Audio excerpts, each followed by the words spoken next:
We are happy to have our next topic on today's agenda. It's obvious a very important topic, and there's urgent need for everybody in the sector, the whole sector, to have a further use of better addressability, measurement, and targeting. Therefore, we give a stage for the ID approach that Adform is following, and we welcome Andrius Misiunas, Senior Product Manager from Adform, on our digital stage. Great to have you. Adform is known very well, so I don't have to say much about that. Just great to have you. From where are you now live at the Digital Bash? Yes, hello. I'm live now from Vilnius in Lithuania. That's great. You can share your screen from Vilnius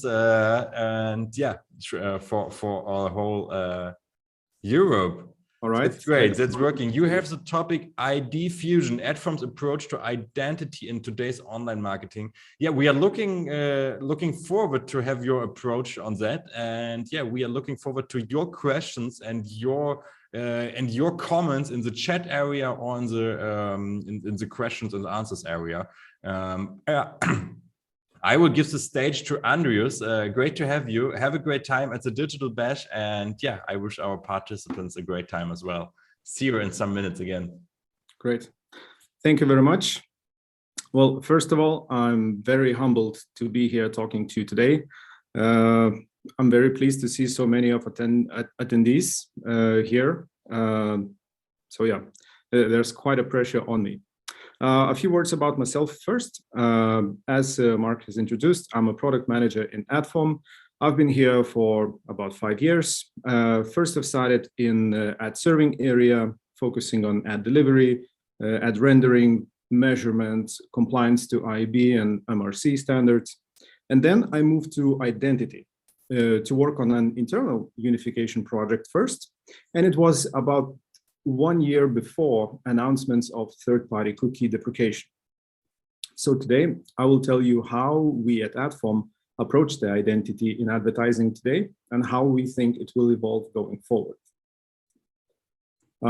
First, I would like to take you through a bit history of identity in AdTech.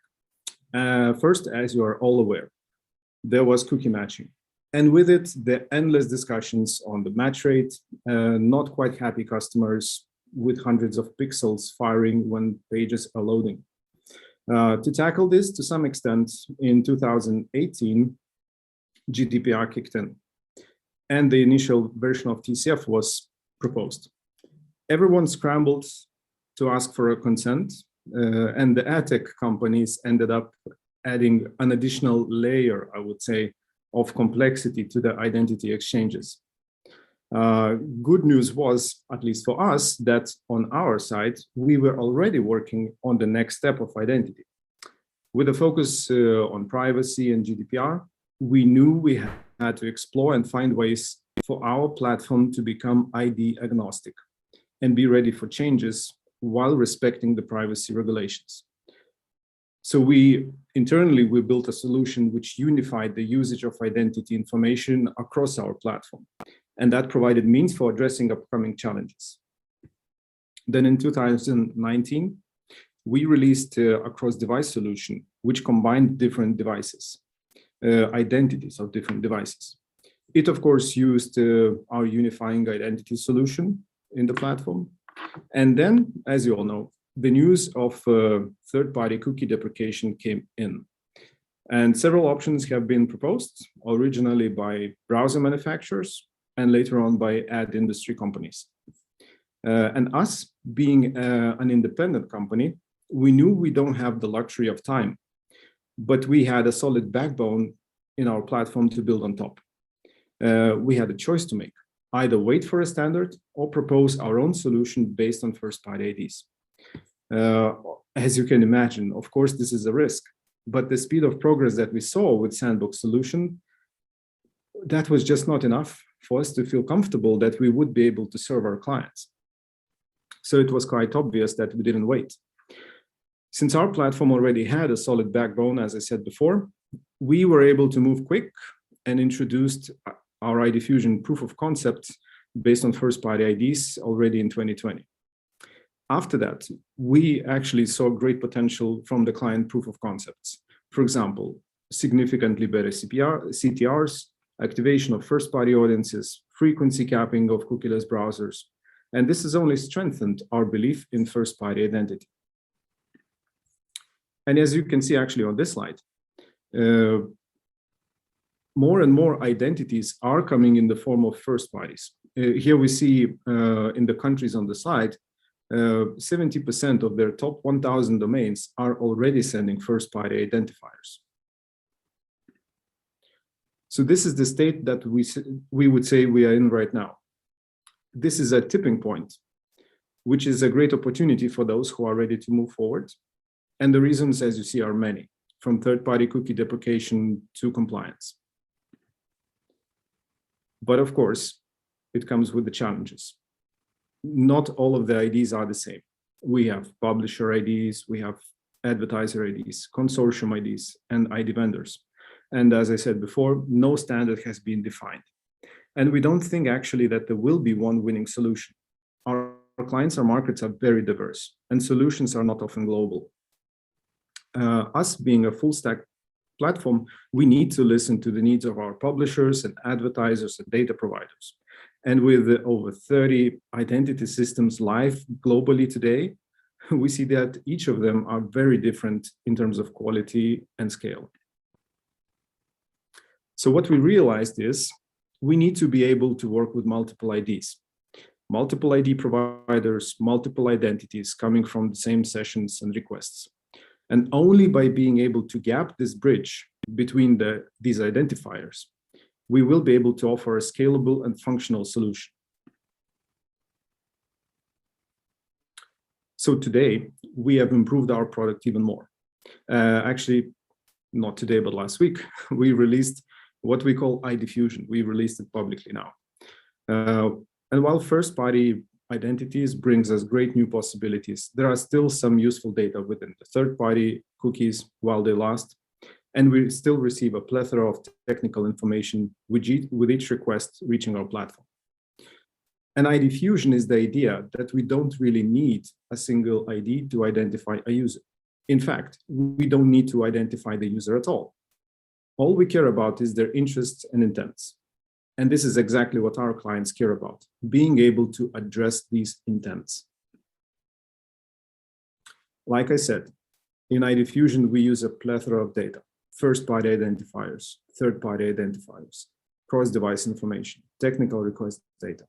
And we fire up our machine learning engines to make sure that we are able to collate this information and get the useful information out of all these data points.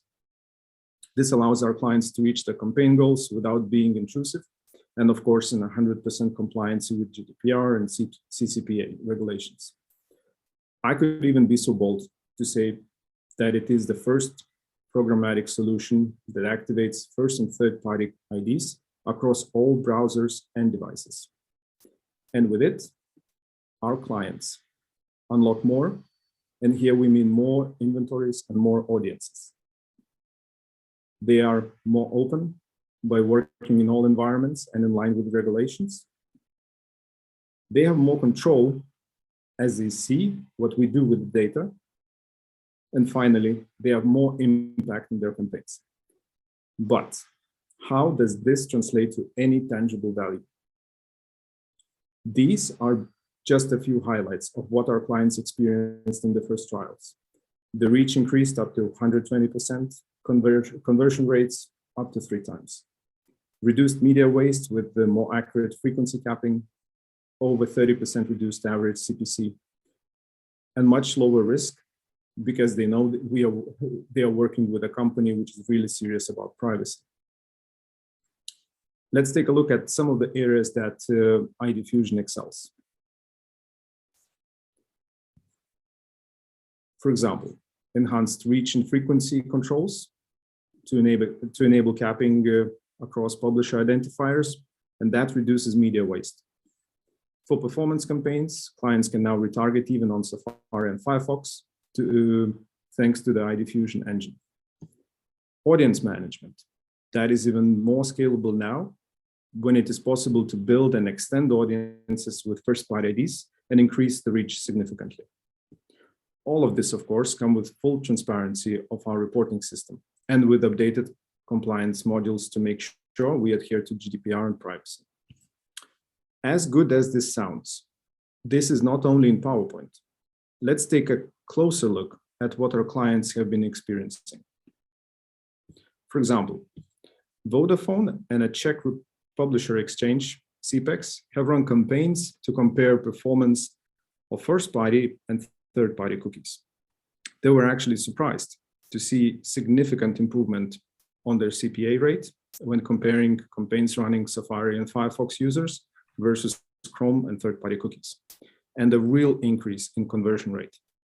There's actually a quote on the slide from Vodafone, and it really pleases us to know that they believe in our technology. Let's take a look at another one. We ran a campaign for Mercedes-Benz in Norway, and the results were staggering, actually. 6 times higher conversion rate, almost twice CTR on domains passing first-party IDs. And as you see from the quotes on these slides, we really feel we are taking our platform to the right direction. We are able to show how online advertising will work tomorrow. Let me take you on a quick tour how we actually do it. So as we talked earlier, identity is now multifaceted. The different solutions offer different level of functionality, different reach, have different pros and cons. Now, for example, unified logins are great. They are cross-domain, they are people-based, but at the same time, the scale is limited and you need extra precautions to avoid regulatory risk.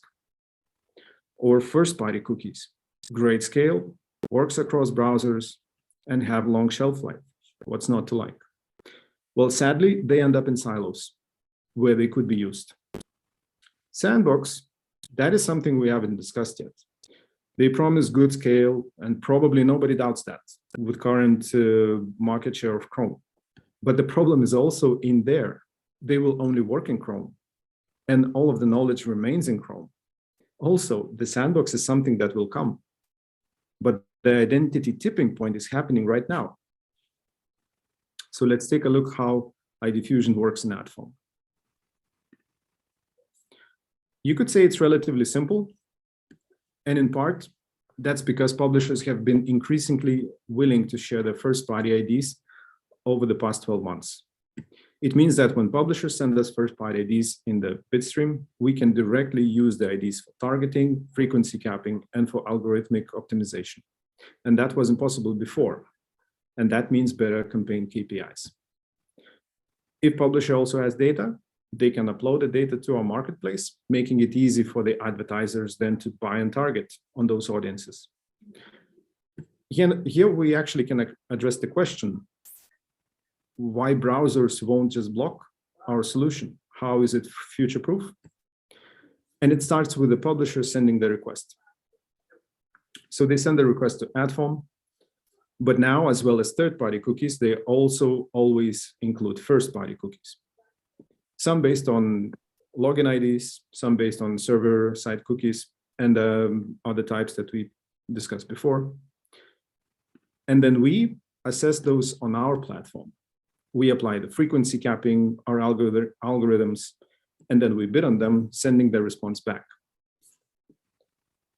All of this happens server to server without interference or involvement from the browser. And it's the publisher connecting server to server. It's out of control of the browsers. And of course, only the ad would be served through the browser. And this means that the relationship between the buyer and the publisher remains more direct, without interference from the browser or extensions that could alter the process in some way. At the same time, publishers have rich data, which is connected to their IDs, and they can pass this information to Adform. And they can also set up which buyers it can be made available to, and then the buyers can see and use the data when they are buying from the publisher. And the buying, of course, also happens server to server. The effectiveness of this from start to finish, it is also amplified by Adform's technology suite and our deep domain knowledge across every step of the process.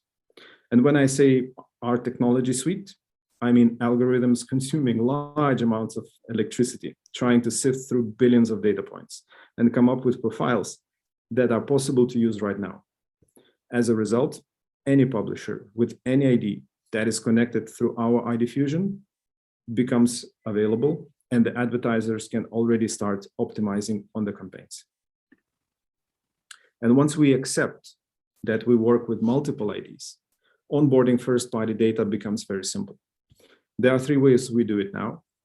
First, with ID Fusion advertisers, we have what we call synchronized audiences. This is where advertisers upload their own data or enable own first-party ID with the help of Adform. And we use machine learning to facilitate association with publisher IDs for activation across different publishers. Second is the universal identifiers, which means that if advertisers are using an ID that is the same on both advertiser and publisher side, they can upload the ID to the DMP directly and already activate the data on the publisher. And to take advantage of this, all they need to do is just upload the data. And that fully works today. Third is the clean room integration. Adform works closely with clean room partners such as InfoSum, and these partners take the advertiser and publisher information without neither of advertiser or publisher knowing about the data and anonymize it while keeping track of the mappings. This is then sent into the Adform DMP for activation.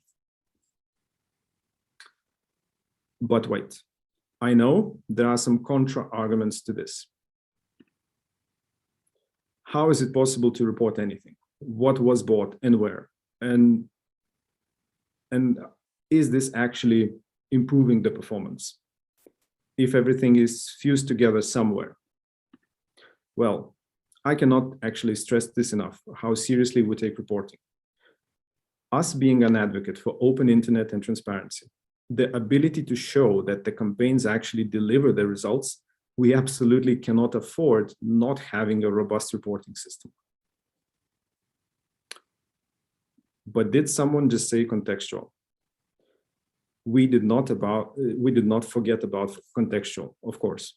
While there is a time and place for contextual, and it already plays a big part in enabling optimization algorithms of first-party IDs, it still has its shortcomings, like frequency capping, fraud detection, and reporting that we just talked about, and attribution. I would say it turns out the cookie deprecation is not all bad news. It seems that actually it will turn out for the best. It works and will work in all environments. In cases of IDs based on authenticated logins, it actually brings real one-to-one marketing. It improves the lifetime of third parties, it improves the lifetimes of profiles versus third-party cookies, and promises transparency and less fraud, which of course brings discrepancies down. Now, towards the end, let me summarize and share a few of our views of the future. And first, with this picture, I specifically was looking for a sunrise picture. It's not a sunset, so it's a sunrise. We in Adform strongly believe, actually, that the future is with multi-identity. Just like you use different logins for different applications and different social media apps and so on, the industries and countries and markets and browsers, they are too diverse for a single standard to be viable. As an open internet advocate, we work hard to accommodate different client needs to the best interest, be it privacy or addressability or scale. And we realized once again that identity is at the core of our platform. This is actually one of our key focus areas for future development, where we aim to further build on top of the benefits that it brings today, so that our clients can feel safe tomorrow. And alternatives, well, they're not really there as a matter of fact. While we do participate in sandbox experiments, those have mountains of obstacles to overcome across the board, from measurement to privacy, which is ironically exactly the issues they are trying to solve.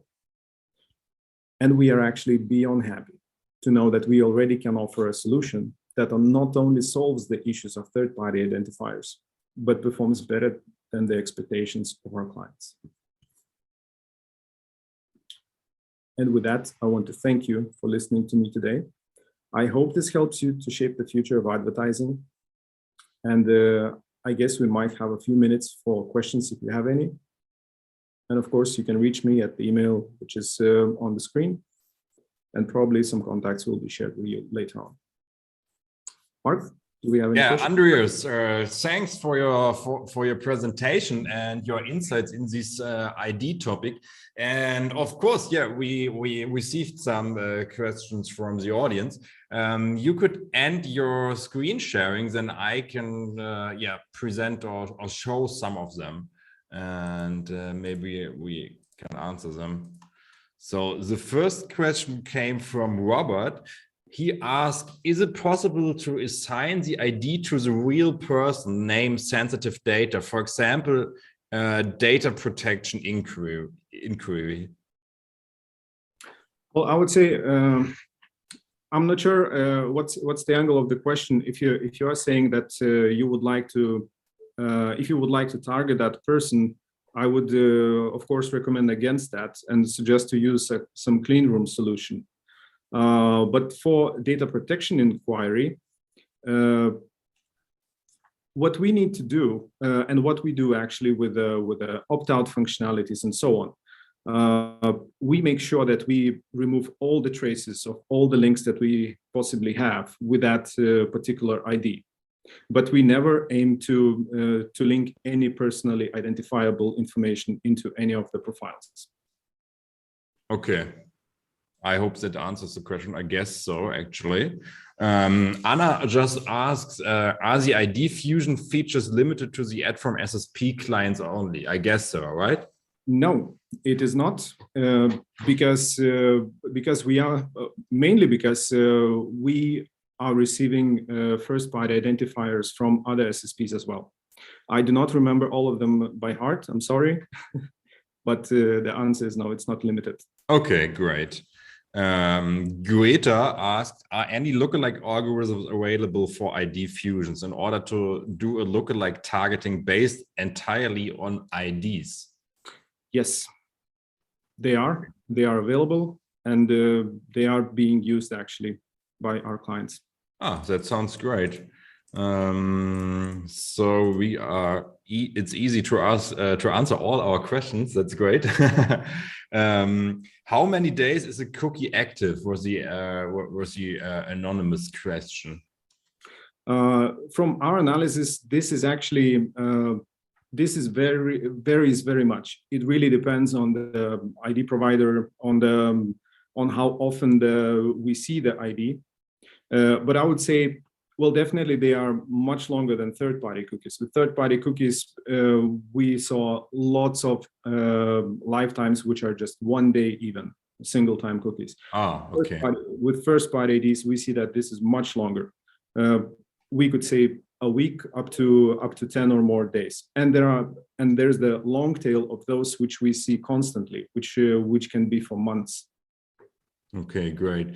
Yeah, thank you, Andrius. That was a great performance on our hot seat. And yeah, thank you so much.